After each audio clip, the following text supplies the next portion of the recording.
সাঁড়াশি চাপে বাংলাদেশের তদারকি সরকার ইউনূস সরকারকে নিশানা করে দ্রুত বাংলাদেশে ভোটের দাবি বিএনপি নেতার। আওয়ামী লীগের প্রাক্তন নেতাও তদারকি সরকারের বিরুদ্ধে সুর চড়িয়েছেন। অন্যদিকে শহীদ বুদ্ধিজীবী দিবসের বার্তায় তদারকি ইউনূস সরকারকে দাঁত ভাঙা জবাব দেওয়ার ডাক শেখ হাসিনার।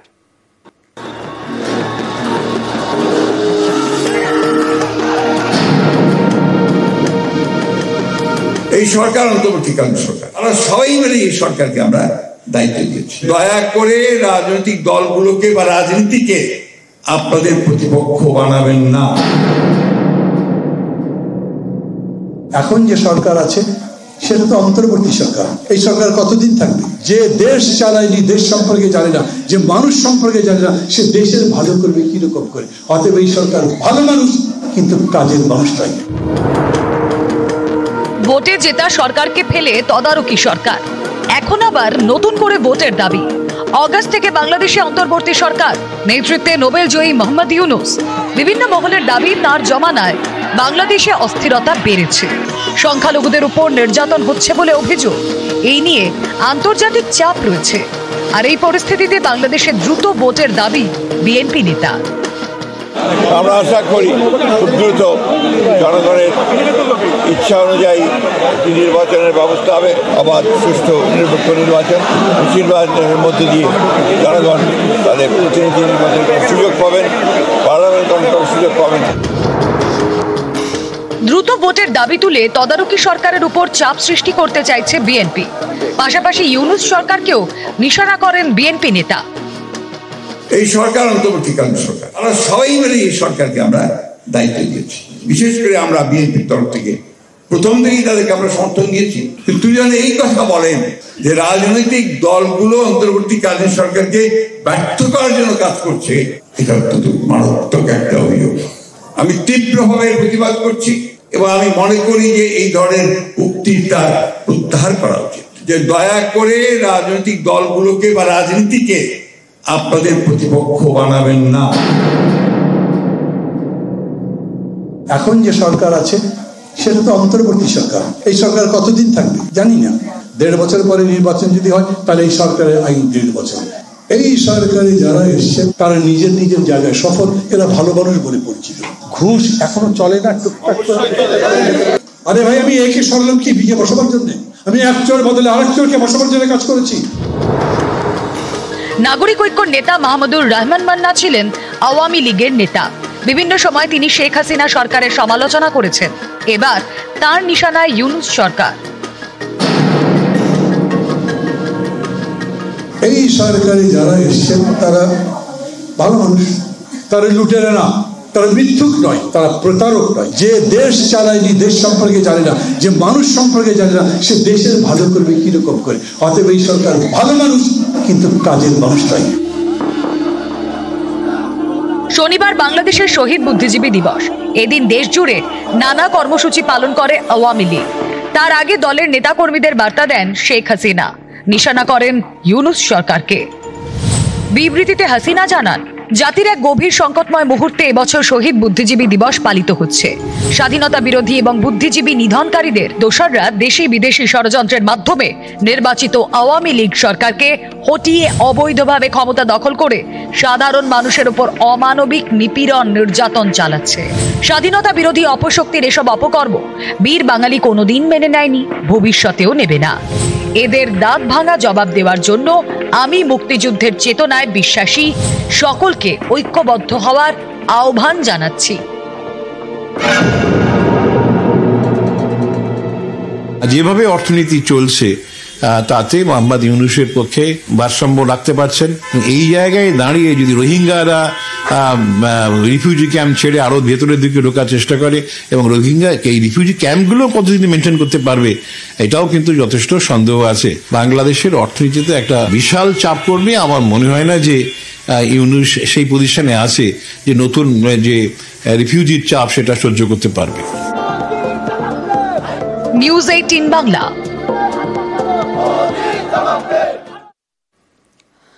আরো চাপে ইউনূস সরকার। বাংলাদেশের সংখ্যালঘু নির্যাতন নিয়ে এবার কড়া বার্তা আমেরিকার। বাইডেন প্রশাসনের দাবি পদ্মাপাড়ের সংখ্যালঘুদের নিরাপত্তার দায়িত্ব ইউনূস সরকারকেই নিতে হবে। অন্যদিকে বাংলাদেশ লাগোয়া মায়ানমারের রাখাইন প্রদেশে ফের গৃহযুদ্ধ শুরু হয়েছে। আবারও বিপুল সংখ্যক রোহিঙ্গা বাংলাদেশে ঢুকতে পারে বলে আশঙ্কা। তাই আরাকান বাহিনীর সঙ্গে সমঝোতার কথা ভাবছে ইউনূস সরকার। অস্থির বাংলাদেশ, সংখ্যালঘুদের উপর নির্যাতনের ভুরি ভুরি অভিযোগ। এ নিয়ে বাংলাদেশের অন্তর্বর্তী সরকারকে কড়া বার্তা আমেরিকার।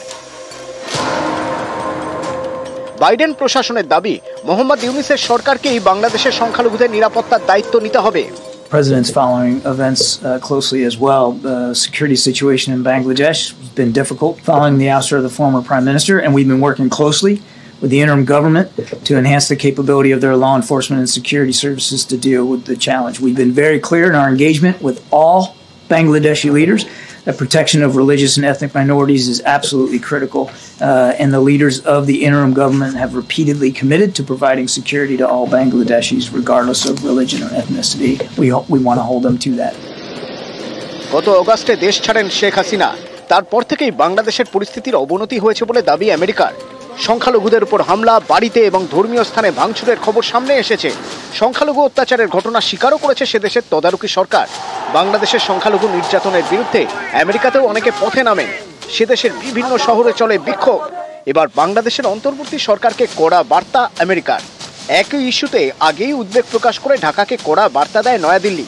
এবার বাইডেন প্রশাসনের বার্তায় ইউনূস সরকারের উপর কূটনৈতিক চাপ বাড়ল বলেই মনে করছেন বিশেষজ্ঞরা।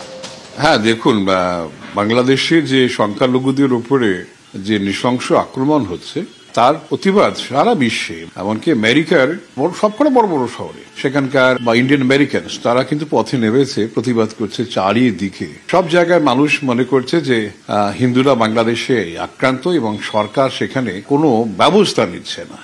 এইটা অবাক করছে সকলকে। তারপরে হিন্দুরাও যখন পথে নেমেছে আমেরিকার, ভারত সরকারও মনে করে যে শুধু সরকারি পর্যায়ে কথাবার্তা বললে চলবে না, যারা নন স্টেট অ্যাক্টর আছে তারাও কাজ এগিয়ে আসুক।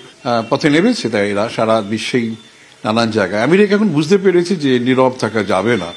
বাংলাদেশের অস্থিরতা আর মায়ানমারের বাংলাদেশ সীমান্ত এলাকায় গৃহযুদ্ধ। রোহিঙ্গা প্রধান মায়ানমারের রাখাইন প্রদেশে ফের অশান্তি। বিস্তীর্ণ এলাকার দখল নিয়েছে সশস্ত্র বিদ্রোহী গোষ্ঠী আরাকান আর্মি। এ নিয়ে উদ্বিগ্ন বাংলাদেশ। ইউনূস সরকারের রোহিঙ্গা বিষয়ক বিশেষ প্রতিনিধি খলিলুর রহমান বলেন, রাখাইন প্রদেশের ৮০ থেকে ৮৫% জায়গা দখল করে নিয়েছে আরাকান আর্মি।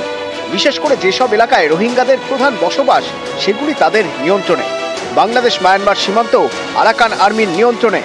আরো যদি রোহিঙ্গা, আরো জানি না আর কত রোহিঙ্গা মিয়ানমারে পড়ে আছে, তারা যদি সেখান থেকে আবার আসতে চায়, আমার মনে হয় না যে ইউনূস সেই পজিশনে আছে যে নতুন যে রিফিউজির চাপ সেটা সহ্য করতে পারবে।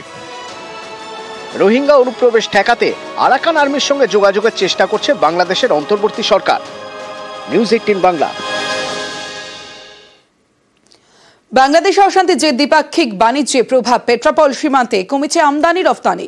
ভারত থেকে পণ্য কম যাওয়ায় নানা জিনিসের দাম বৃদ্ধির দাবি বাংলাদেশিদেরই একাংশের। পরিস্থিতি আরো জটিল হলে পাকিস্তানের দশা হবে বাংলাদেশের, আশঙ্কা পদ্মাপাড়ের অনেকেরই। বাংলাদেশ দ্বিতীয় পাকিস্তান হয়ে যাবে। ভারতের সাথে বিরোধিতা করার ফলে পাকিস্তানে এখন যে পরিস্থিতি, বাংলাদেশে একই পরিস্থিতি হয়ে যাবে।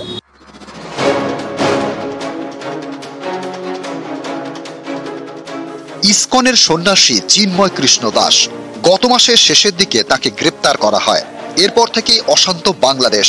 সংখ্যালঘুদের মারধর, তাদের বাড়িতে আগুন ভাঙচুর থেকে সংখ্যালঘুদের ধর্মীয় স্থানে হামলার নানা অভিযোগ। আর আমাদের হিন্দুদের উপর এমনি আমরা খুব মানসিক চাপে আছি। এই বিষয়টা আমি আমাদের ঢাকার বিষয় নিয়ে আমি কোনো কথা বলতে চাচ্ছি। কারণ আমরা যে জায়গাটাতে আছি আমরা খুব ভালো আছি, কিন্তু বাইরে আমাদের যারা আছে আত্মীয় স্বজনী যারাই যেখানে আছে তারা খুব আনসেফ আছে। অত্যাচারটা বন্ধ হওয়া উচিত, আগেকার মতো বাংলাদেশ গড়ে তোলা উচিত সব। পদ্মাপাড়ে অশান্তির ভুরি ভুরি অভিযোগ। এরই মধ্যে ভারত বিদ্বেষ চরমে, সেদেশের কট্টরপন্থীদের হাস্যকর সব হুমকি। এসবের জের এসে নাকি পড়েছে ভারত বাংলাদেশ দ্বিপাক্ষিক বাণিজ্যেও। পেট্রাপোল সীমান্তে আগের মতো আমদানি রপ্তানি কমেছে বলে দাবি ক্লিয়ারিং এজেন্টদের। এক্সপোর্ট তো অনেক কমেছে, অর্ডারও কমেছে, বাংলাদেশ থেকে যে পরিমাণ অর্ডার আসে সেই পরিমাণ অর্ডার আসছে না, অনেক ফ্যাক্টরি বন্ধ হয়ে গেছে, গতকাল থেকে একটু ট্রাক কম আছে। ক্ষতি তো একটু হচ্ছেই, মালের অর্ডার কম হলে একটু ক্ষতি তো হচ্ছেই। ভারত থেকে রপ্তানি কমে যাওয়া ইতিমধ্যে পদ্মাপাড়ে নানা জিনিসের দাম বাড়ছে বলে দাবি। জটিলতা আরও বাড়লে বাংলাদেশের পরিস্থিতি নিয়ে আশঙ্কা প্রকাশ ওপার থেকে এপারে আসা অনেকেরই। বাংলাদেশ দ্বিতীয় পাকিস্তান হয়ে যাবে, ভারতের সাথে বিরোধিতা করার ফলে পাকিস্তানে এখন যে পরিস্থিতি বাংলাদেশে একই পরিস্থিতি হয়ে যাবে। তা আপনি 1 কেজি চিনি খাইতে হবে তখন 300 টাকা, 1 কেজি পেঁয়াজ খাইতে হবে 250 টাকা। ইতিমধ্যে কি বাংলাদেশে দাম বাড়তে শুরু করেছে? 100% সব কিছুর দাম বেশি, ওষুধ বলেন, খাদ্যদ্রব্য বলেন, যে কোনো জিনিস। হুগলির বলাগড়ের জিরাট এই এলাকায় গাছের অনেক নার্সারি রয়েছে। এখান থেকে অন্যান্য রাজ্যের পাশাপাশি বিদেশেও গাছের চারা যায়, যেমন বাংলাদেশ, নেপাল, ভুটান। নার্সারি মালিকদের দাবি সপ্তাহে গড়ে 10 থেকে 12 লক্ষ টাকা রপ্তানি হতো বাংলাদেশে, কিন্তু পদ্মাপাড়ে অস্থির পরিস্থিতিতে সেই রপ্তানি নাকি এখন পুরোপুরি বন্ধ। ক্ষতি তো হচ্ছে অবশ্যই, 12 জায়গা ভর্তি করে মাল। কি কি গাছ যেত মোটামুটি? আম, জাম, কাঁঠাল এবং সমস্ত রকম ফুলের গাছ, যেটা ওদের প্রয়োজন। যত আমাদের শীতের গাছ আছে, ফলের গাছ আছে, সবটাই যেত এবং ওখান থেকে আসতো। সেটা টোটালটা বন্ধ হয়ে গেছে, বর্ডার আটকে দিয়েছে। তারাও কি চাইছে যে পরিস্থিতি? হ্যাঁ, তারাও চাইছে, নালে তো উভয় পক্ষে দুজনারই ক্ষতি না, লস। নিউজ 18 বাংলা।